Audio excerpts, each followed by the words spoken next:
പ്രിയപ്പെട്ട പ്രേക്ഷകരെ, നിയമസഭാ തെരഞ്ഞെടുപ്പിലേക്ക് നമ്മുടെ സംസ്ഥാനം കടക്കുകയാണ്.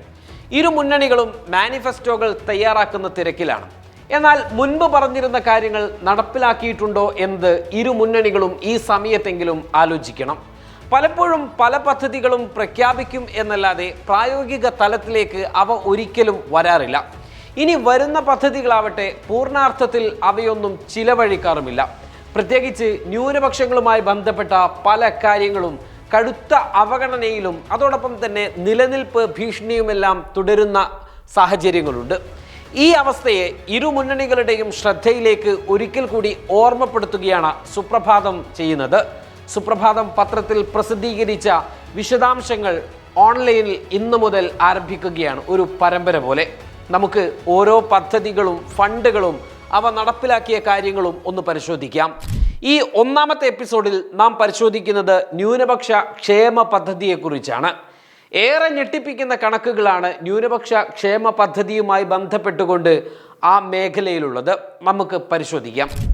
നടപ്പ് സാമ്പത്തിക വർഷത്തിൽ ഒരു രൂപ പോലും ഈ പദ്ധതിക്കായി ചെലവഴിച്ചിട്ടില്ല എന്നതാണ് നിയമസഭയിലെ ചോദ്യത്തിന് രേഖാമൂലം വകുപ്പ് മന്ത്രി നൽകിയ ഉത്തരത്തിൽ ലഭിച്ചിട്ടുള്ളത്. ന്യൂനപക്ഷ വിഭാഗങ്ങൾക്കായുള്ള വിവാഹപൂർവ്വ കൗൺസിലിംഗ് പദ്ധതിയിലേക്ക് 50 ലക്ഷം രൂപ വകയിരുത്തുന്നുവെങ്കിലും ഒരു രൂപ പോലും ഈ ഇനത്തിൽ ചിലവഴിച്ചിട്ടില്ല. സ്വയം തൊഴിൽ പദ്ധതിക്കായി 500 ലക്ഷം രൂപയായിരുന്നു വകയിരുത്തിയത്. അതിലും ഒരു രൂപ പോലും ചിലവഴിച്ചിട്ടില്ല.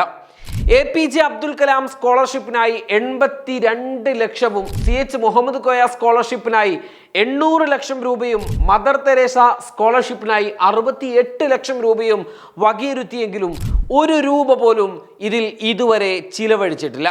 കേന്ദ്ര സർക്കാരിൻ്റെ NIC പോർട്ടലുമായി ബന്ധപ്പെട്ട പ്രശ്നങ്ങളാണ് ഇതിന് കാരണം എന്ന് വകുപ്പ് മന്ത്രി പറയുമ്പോൾ പോലും ഫെബ്രുവരിയിൽ വിതരണം ചെയ്യുമെന്നും അദ്ദേഹം പറഞ്ഞിരുന്നു. മറ്റൊരു പദ്ധതിയാണ് ഇമ്പിച്ചിബാവ ഭവന പുനരുദ്ധാരണ പദ്ധതി.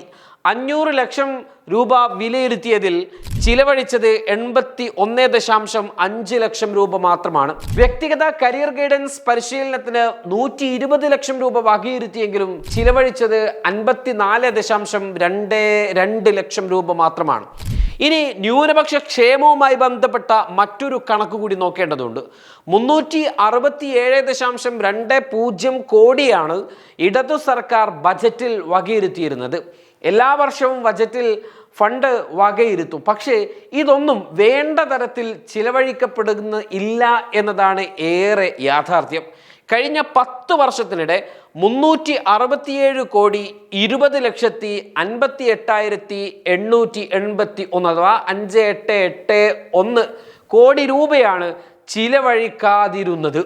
തനത് സാമ്പത്തിക വർഷത്തിൽ 105 കോടി 63 ലക്ഷം വകയിരുത്തിയതിൽ ചിലവഴിച്ചതാകട്ടെ 24 കോടി 9 ലക്ഷത്തിൽ പരം രൂപ മാത്രമാണ്. 81 കോടി ഇനിയും ഇവിടെ ചിലവഴിക്കാനുണ്ട് എന്നത് നമ്മെ ഞെട്ടിപ്പിക്കേണ്ടതുണ്ട്. മാത്രമല്ല ഓരോ വർഷവും ബജറ്റിൽ തുക വകയിരുത്തുന്നതിൽ കുറവും വന്നുകൊണ്ടിരിക്കുകയാണ്. ഈ തുക തന്നെ ചിലവഴിക്കപ്പെടുന്നുമില്ല എന്നതും ഒരു യാഥാർത്ഥ്യമാണ്.